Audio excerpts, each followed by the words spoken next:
Hey guys, and welcome back to my Daily News X. I'm your host Kramer, and today we're diving into a looming crisis that could ripple across government, businesses, and your everyday life. A possible government shutdown, a mass federal layoffs if Congress does not reach a deal by Tuesday.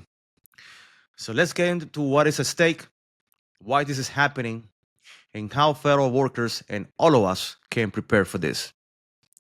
Why we're here, we're going to talk about what's causing this problem and some of the reasons why this is happening.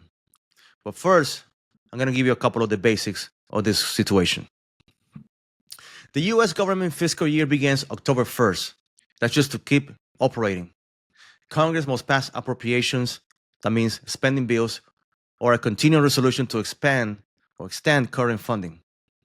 If they fail to agree, that means federal agencies won't be able to legally spend any single money, triggering a partial shutdown.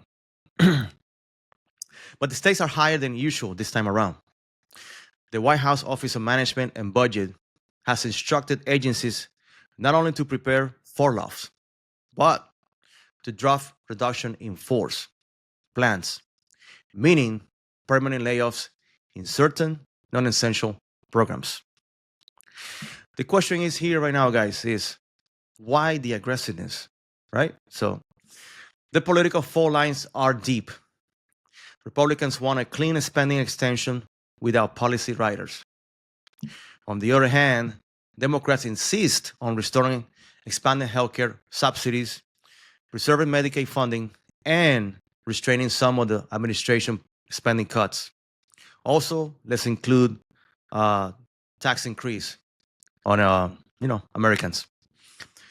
The standoff is magnified by procedural obstacles like the Senate filibuster, meaning even with unified party control, Republicans often need Democratic votes for major bills. I don't know if you guys saw yesterday Donald Trump talking about how many votes they need to pass this bill, but I just saw the news yesterday, and basically he said that we need 60 votes in order to pass this bill to avoid this shutdown. So in short, Tuesday is the deadline. And neither side wants to budge on core principles and making this deal harder to reach.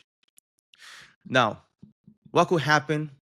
What are some of the worst case scenarios and what are the consequences? Well, this is something I'm going to let you know right now. If that agreement is reached, that means many federal agencies will suspend non-essential operations. National parks may close, permit issuances stop, research labs shutter, regulatory work stalls. Another problem, furloughs. That means hundreds of thousands of workers could be put on unpaid leave.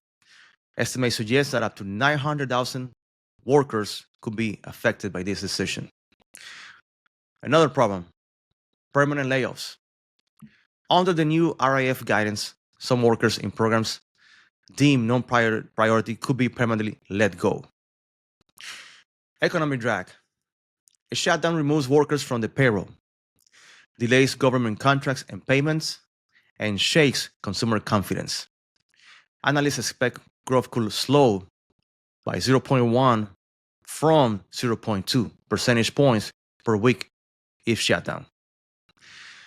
Another sector that is involved is the private sector knock-on effects, because contractors and firms relying on federal contracts may stop work, lose revenue, or furlough their own staff because their contracting officers are unavailable or laid off. Delay services and data gaps.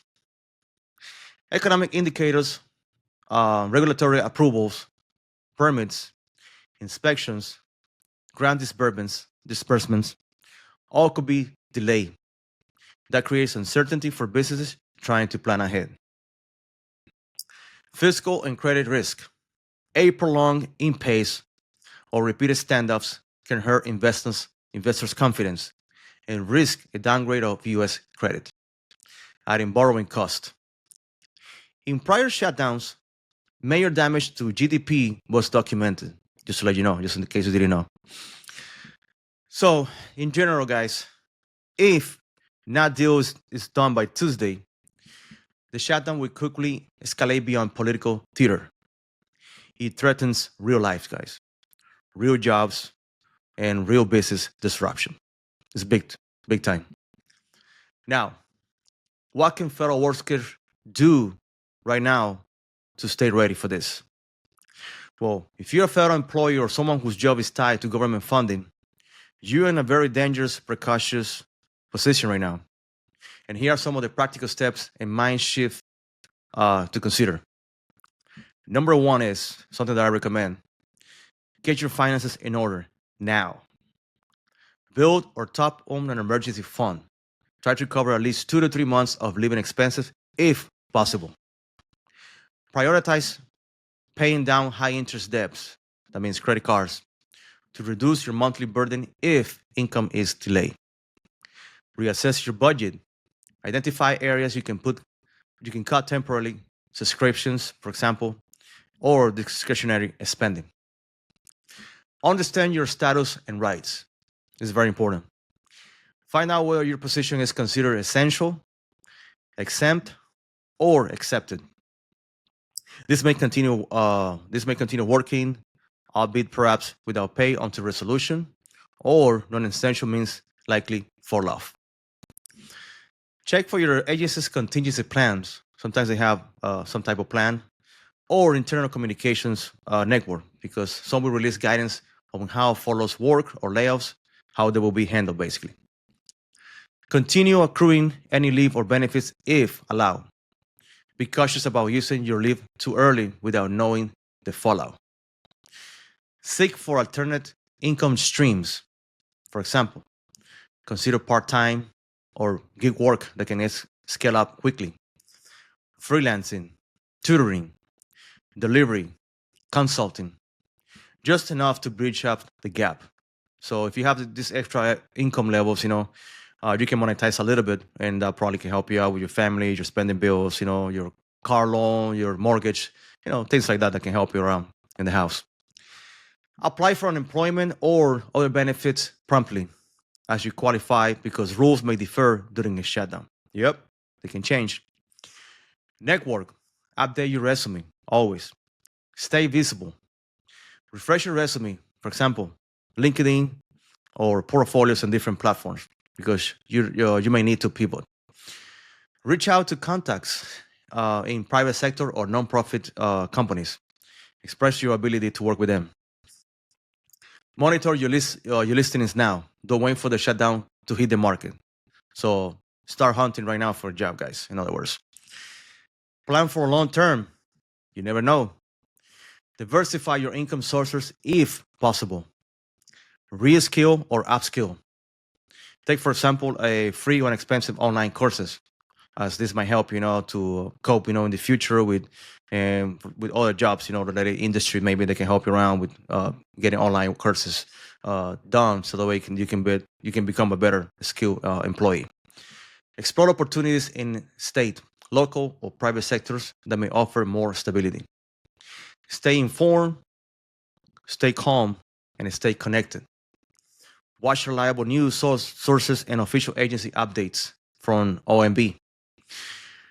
Join unions, federal employee groups, or social media forums to share alerts and advice, but verify before acting on rumors, please. Talk to financial advisors if possible, especially if you have mortgages, loans, or fixed commitments. The final word to this for you guys is, to all federal workers listening: you do essential work, and this is a tough moment. But being proactive today, financially, strategically, and mentally, gives you options. You may not be able to control what Congress does, but you can control your life and how you can be prepared. So to the rest of the listeners, please pay attention. This isn't just inside Washington drama. A shutdown touches rural towns, contractors, small businesses, and households across Americas. It is a stress test of government stability and economic resilience. But for now, please stay tuned and alert, and we'll keep tracking this as it unfolds. Thanks for listening to my channel, My Daily News X. I'm your host, Kramer, again. Please stay informed, stay prepared. We'll see you in the next episode.